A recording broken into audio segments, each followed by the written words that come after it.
DeAndre Hopkins to the Ravens rumors are officially back. We talk about the latest on DeAndre Hopkins and how he could be potentially laying the groundwork for some future play with Lamar Jackson and the Baltimore Ravens down the line, or even in the near future. All that and more coming up next here on Locked On Ravens. You are Locked On Ravens, your daily Baltimore Ravens podcast, part of the Locked On Podcast Network. Your team every day.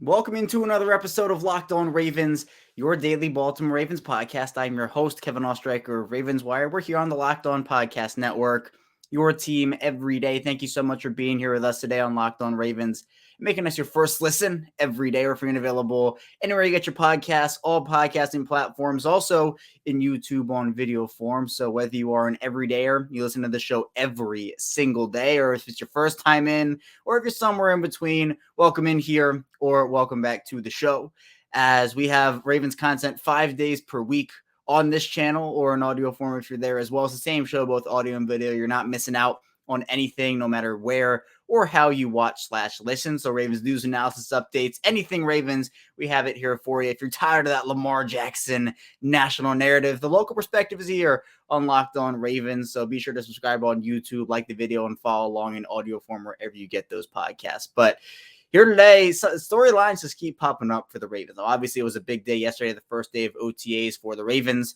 and we'll be breaking down a few takeaways based off of a couple of videos. There's no media availability till tomorrow, so once those come out, obviously we'll be talking about what players, coaches had to say. But the Ravens posted a couple of clips, and some people had some very reactive takes from that video. So we'll get into that. We'll also get into who was and wasn't there, including one Lamar Jackson. So if you don't know where Lamar was or was not, be sure to stay tuned for that second segment.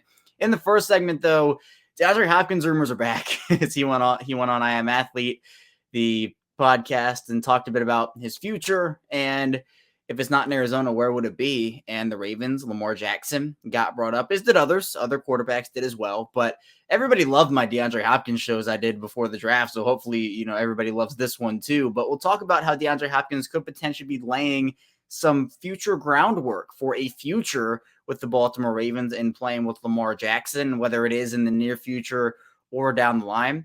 And then finally, in our last part of the show, we'll be talking a bit about Josh Johnson and the NFL adapting a 3-quarterback rule. So we'll talk about what that means for the Ravens and how it actually could impact their training camp, their preseason, and their positional battles moving forward. So with all that being said, we'll dive into the first part of the show. DeAndre Hopkins, the headliner here for sure on the show today.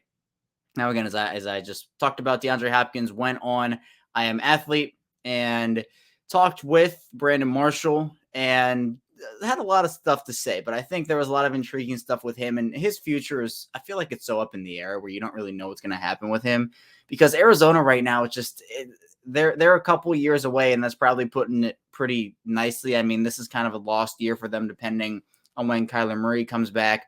So the rumors before the draft, obviously, were, oh, well, DeAndre Hopkins could get moved. Is it Baltimore? Is it Kansas City? Is it Buffalo? Well, Hopkins was asked about, again, a plethora of different topics. And about playing with Lamar Jackson, he was asked about those rumors, about Lamar's reported request to, get Odell and DeAndre into Baltimore.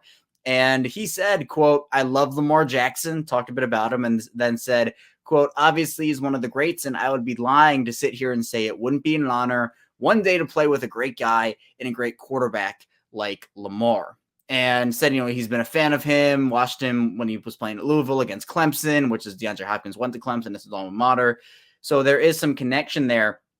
And hey, you know what? It's a very encouraging answer for the DeAndre Hopkins truthers, and I am definitely one of them. I love DeAndre Hopkins. Now, what this means in actuality is, look, he wasn't just asked about Lamar. He talked about Josh Allen, Jalen Hurts, Patrick Mahomes, Justin Herbert. And he was asked about what he desires on his next team. So it feels like he's on the way out in some way, shape, or form, whether it is soon or a couple years down the line. He says he wants a quarterback that loves the game, brings everyone on board with them, a great defense. He said defense wins championships, got to have a great D-line, and stable management, because he says he's been through 4 general managers. And hey, you know what?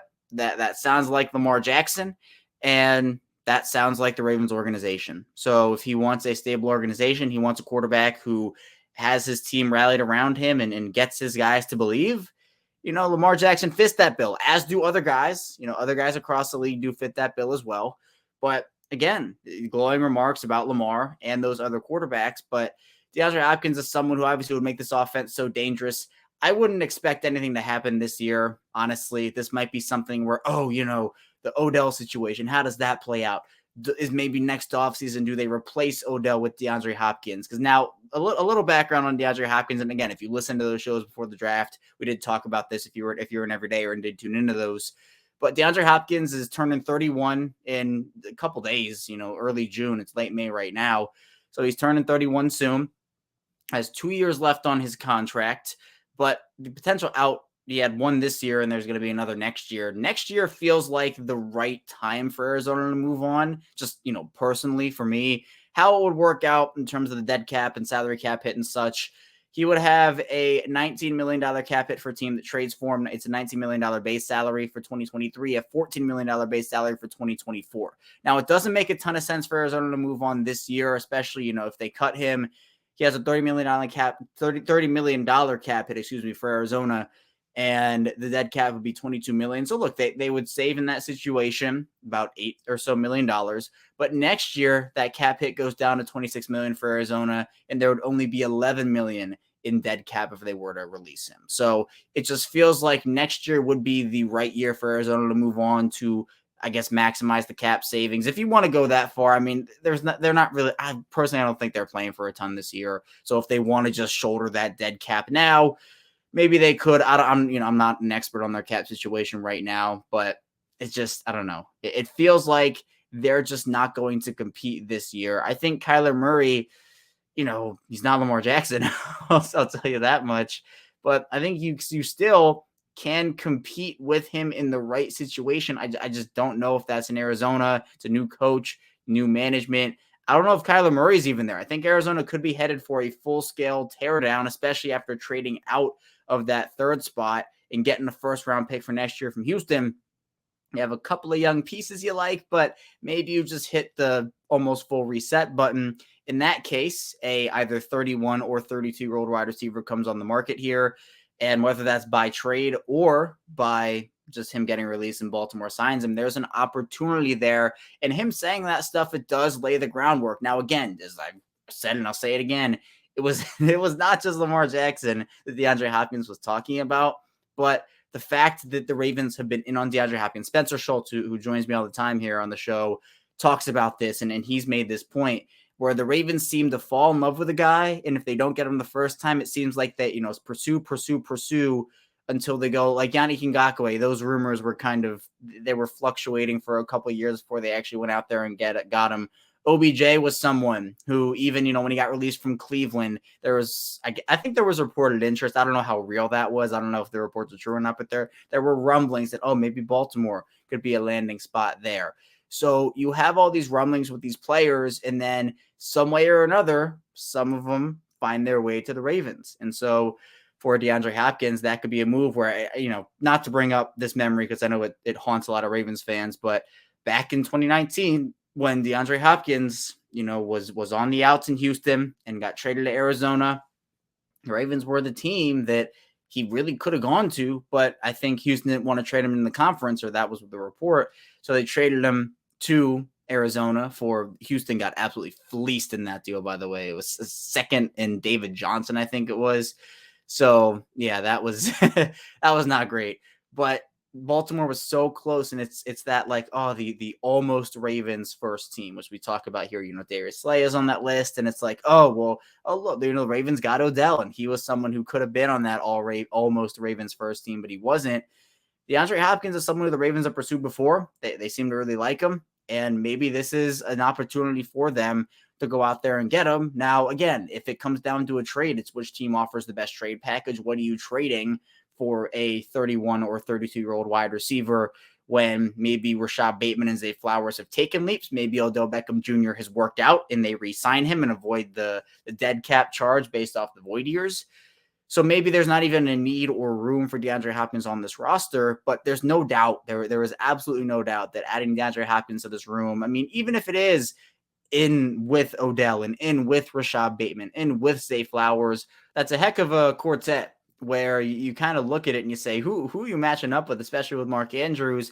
And that is, again, still prioritizing getting weapons on board for Lamar Jackson. So I think that this is an intriguing comment from him. Again, it's just a comment. I don't think you can be too serious about it, but I don't think it's necessarily nothing. I don't think DeAndre Hopkins sat there and just lied throughout the entire interview. He again had a lot to say about Josh Allen, a lot to say about Lamar, a lot to say about other quarterbacks. So it's not like the Ravens are, all of a sudden guaranteed. They're not guaranteed to get DeAndre Hopkins here.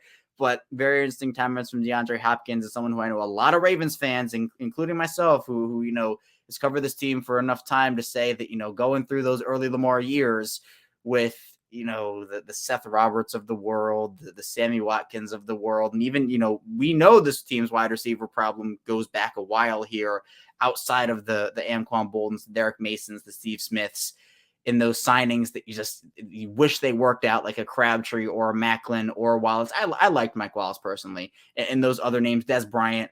But DeAndre Hopkins is someone who I know some people think he's washed and he's gonna get injured, but I don't know. I still think DeAndre Hopkins is an incredible receiver in this league, and even if it's next year, maybe we'll see it based off of these comments, but we'll see what happens at the end of the day. Coming up, though, in our second part of the show, we're diving into some takeaways from OTAs, talking about Lamar Jackson and whether he was there or not, what that means is that progresses, and also talking a bit about what we saw and some tidbits we can take away from the Ravens videos that they put out on social media. So be sure to stay tuned. A lot to dive into on the show. But first, this episode is brought to you by FanDuel. And make a fast break to FanDuel during the NBA playoffs, because right now, new customers are getting no sweat first bet up to $1,000. That's $1,000 back in bonus bets if your first bet doesn't win.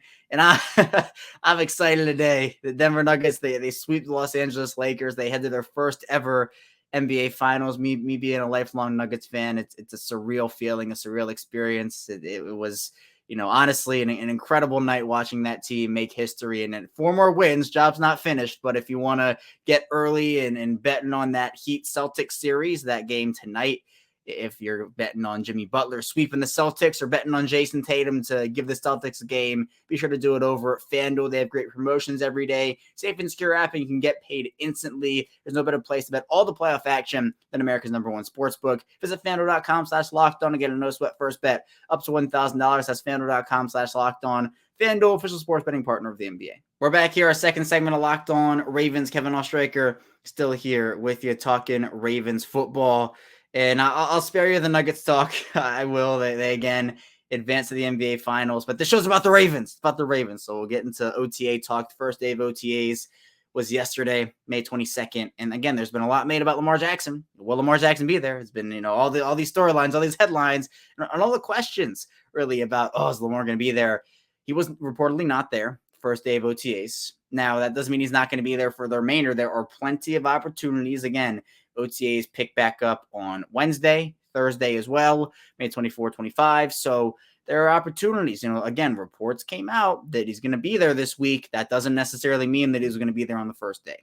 So there's an opportunity for Lamar still to show up. I still believe he will. We'll see what happens. But Lamar was not there for the first day. I know, again, that rubbed people the wrong way. I will say what I have said, and if you're an everydayer, this. I'm not losing sleep over it. I'm just not. So Lamar was not there. That was a big storyline. But the Ravens put out some videos about, just a workout video. They showed some highlights from the first day drills and some things like that. Obviously, they're not going to show too much. And, first day of OTAs, and I don't think doing too much. But there was a lot of players that you spotted, and it was a video. The football's back. You're getting excited here. The video featured Rashad Bateman, Patrick Queen, Nelson Aguilar, Zay Flowers, Isaiah Likely, David Ajabo, Morgan Moses, Marcus Williams, Charlie Kohler. I mean, there were guys putting in work. It was exciting to kind of see these guys fly around the football field here, albeit less than a minute video, or at least right around a minute.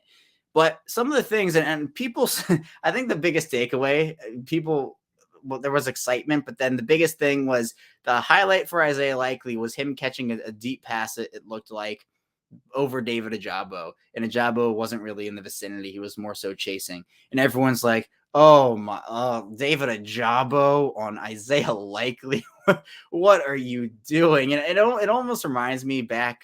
It was 2 years ago or last year. I can't remember when it was, but when Justin Houston was dropping back into coverage, and again, he only did it like literally, I think twice the year I'm thinking of. I can't remember what year it was, but everyone's like, why are you dropping Justin Houston back into coverage? Why are you doing it? Again, OTAs, training camp, all these offseason workouts and activities are a way to figure out where these guys can fit. If a guy has a skill set that you just literally do not know about as an organization, as a coaching staff, and they show it to you, you do it in training camp. You don't do it in the games. You do it in OTAs. You don't do it in the games, right? That's what you do. The Ravens have an outside linebacker that can cover in Tyus Bowser. They even have another guy in Trenton Simpson who I've talked about, who is, I guess the position he is inside linebacker, but he can play outside and he can cover. He's very fluent in coverage. So maybe I'd like to see Trenton Simpson in there over David Ojabo in that situation.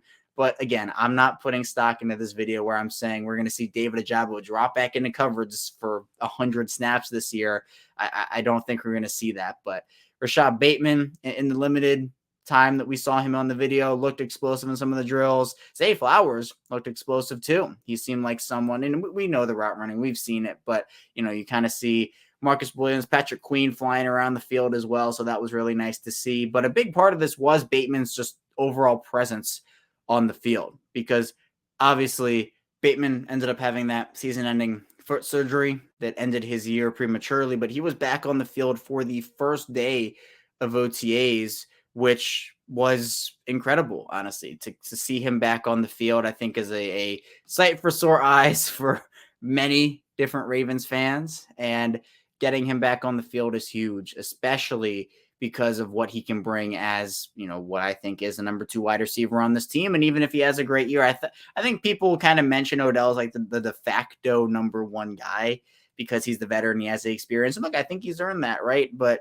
hasn't played in a year. I think for Bateman, who was asked to be that number 1 guy for the Ravens last season, there's an opportunity to maybe co-share some number 1 wide receiver duties. And again, who's number 1, who's number 2? It doesn't really matter if everybody's producing and contributing. I think Zay Flowers is definitely number 3 at this point. Then you can have conversations about, is it Devin Duvernay or Nelson Aguilar at 4? And that's like the 4-5 battle. And then if you're keeping 6, who's 6? But getting Bateman back on that field early, I think it's really important. And I think it's a big deal for the Ravens, especially at this stage in the offseason where you're not necessarily waiting until training camp. But there wasn't necessarily a ton to get into over the course of yesterday's OTAs. Again, it was the first day. Lamar wasn't there. So I guess, honestly, that was the biggest storyline because it got picked up by people. And it was the same stuff we talked about. We talked about it with Kaji Ismail on Friday. It was the same. He's not a leader, and, why isn't he there? But again, it's something that's not a huge deal necessarily to me, where if he's there this week, awesome. If he's not, well, you're not losing sleep over that personally, or at least I'm not. I know some people are, but I'm not personally. So for Baltimore, I think that as we continue to progress over the course of the next couple of days, couple of weeks into OTAs, and as we get media availability, we'll start to hear from some of these guys. I know that a lot of people are excited to hear more from Odell if he's there. I think that's somebody. I think getting to hear from Marlon Humphrey is always a treat just because of the personality that he is. Hearing from, guys like Rafael and David Ojabo was really cool. I think because they spoke at football school, probably won't speak at OTAs. Maybe that's more training camp. But hearing from John Harbaugh, I'm really excited to see if Todd Monken and Mike McDonald speak again. But there are a lot of players on this team that have they're very smart people. They're very smart football players. And to me, you can't just have all this physical talent. You got to know the game. You got to be around the game. And the Ravens have, I think it's a nice balance of veterans and younger guys. So this is something to me where OTAs are just the early days of getting ready for the season, making, new friendships, building camaraderie with coaches and players, new guys on the team potentially. So I think when talking about Lamar, that's why people are so up in arms. You got to get there, especially this offseason with Todd Monken and a whole new offensive system. It's different from last offseason. I actually don't disagree with that, where like it is a different situation. with Greg Roman and kind of doing new things here and there, but it's not a new offense versus Todd Monken. But I disagree with the fact that it's going to make or break the Ravens season and cost them a Super Bowl if he's not there. So we'll see if he shows up Wednesday or Thursday. But for now, Lamar not there. The Ravens putting out a video, and just good to see those guys running around on the field. And I'm excited for the year for sure. But coming up in the last part of the show here, we'll be diving into Josh Johnson, the Ravens signing him, and the NFL's new policy on 3 quarterbacks. So be sure to stay tuned and watch dive into on Locked On Ravens. We're back here, our final segment of Locked On Ravens. Kevin Oestreicher here on Taco Tuesday with you again. Thank you so much for all the support tuning in here today and any day you've tuned in. If this is your first time, welcome. I am appreciative of you coming here. If you're an everydayer, I appreciate your support over the days, weeks, months, years, however long it's been for you. This is 992, episode 992 for me. I record 5 days a week. I've not missed a show ever since August of 2019. So it's been a crazy run here. I appreciate everybody. Be sure to subscribe on YouTube, follow along in audio form as well. And like the video on YouTube too. That helps out a lot. And if you have a comment, be sure to comment down below on YouTube. That'd be great if you did. But now let's dive into the Ravens transaction from yesterday, signing Josh Johnson. Well, there were actually 2. The Ravens signed Josh Johnson and they waived Dalen Hayes. Now, Josh Johnson, journeyman guy. This is Josh Johnson's 3rd stint with the Ravens. Has played for an NFL record 14 different teams and actually last played in the NFC Championship game with the 49ers, which we will talk about in a couple of minutes because it has a lot to do with the NFL's new rule. But Josh Johnson is someone who, fun fact, actually threw Rashad Bateman his first touchdown pass. He was the starter for the Ravens in that Cincinnati game where everybody was either injured or COVID, where Tyler Huntley got COVID. I think was it like the day before the game he was placed on the COVID list, and Josh Johnson had to come and, he hadn't played and he'd been on the practice squad for like 2 weeks or something, and he had to play. And I thought hung around in the first quarter a little bit more, but Cincinnati just dominated that game overall. This is something, though, that actually with the timing of the NFL's new rule, which is now the NFL is going to allow teams to keep 3 quarterbacks active on game day. It's like the emergency 3rd quarterback rule. The NFL actually had something like this before. I think ended up getting rid of it. Now it's back here. And this stems from the game that Josh Johnson played in where the 49, Brock Purdy had the UCL injury and the 49ers effectively played the game without a quarterback because he had to, he had to labor through that. It was a terrible situation where a lot of fans complained about how that game went. Now, the way this works for the NFL is you now get the ability for these teams to have an emergency 3rd guy. So you're not put in that situation because granted, that Eagles game, the 49ers-Eagles championship game was not a good game. It wasn't a game that I would watch again because the play was just so awful from San Francisco because they did not have a quarterback. So this allows teams to not be in that dilemma, in that situation. It's unfortunate it happened that way for San Francisco.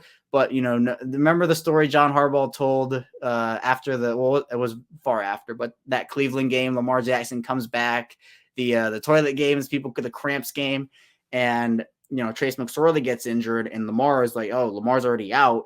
So what are you going to do here? And, you have Willie Snead. John Harbaugh told the story. It's like Willie Snead warming up to be the 3rd quarterback here. But then Lamar comes out, saves the day. The rest is history. Now with that new rule, you're not going to be put in that situation where you have to have, if all 3 quarterbacks get injured and they're active, then yeah, you're going back to that for like the 4th guy.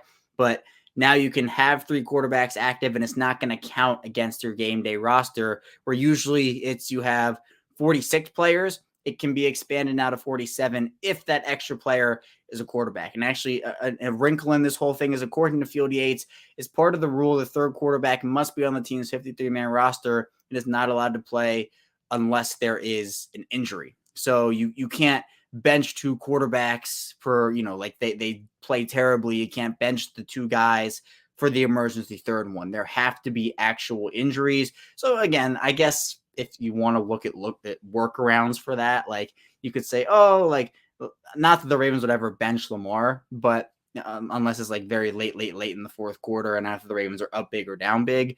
But let's just use the Ravens as the example. And Lamar plays really poorly. He's, Lamar, is his knees feeling sore? He's injured. And then let's say Tyler Huntley's the 2nd guy, and you say, Tyler Huntley's elbow's hurting a little bit.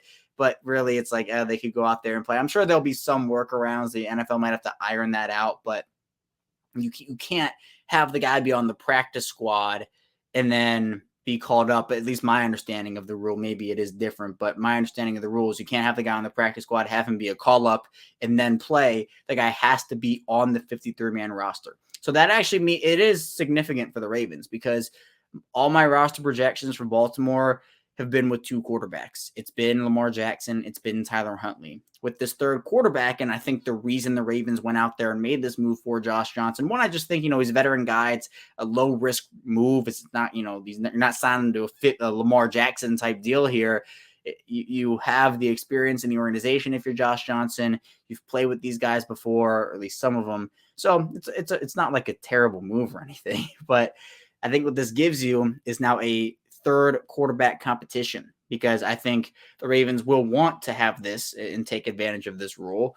I think, it'll cost us somewhere else, maybe a corner, maybe a defensive lineman, maybe an inside linebacker, an offensive lineman, etc. That's not ideal personally, but if you want to have a quarterback battle for that third spot, it's Anthony Brown, the young guy that shows promise, versus Josh Johnson. And then whoever loses that battle, ideally you would get on the practice squad to be a fourth emergency quarterback. Like, that's the guy that, if everybody goes down and the actual emergency quarterback is injured, you're still confident. Because look, all four of those guys, obviously Lamar Jackson is the guy I feel most confident in. Like, Lamar is the team. Lamar is the guy you want playing on the field every Sunday.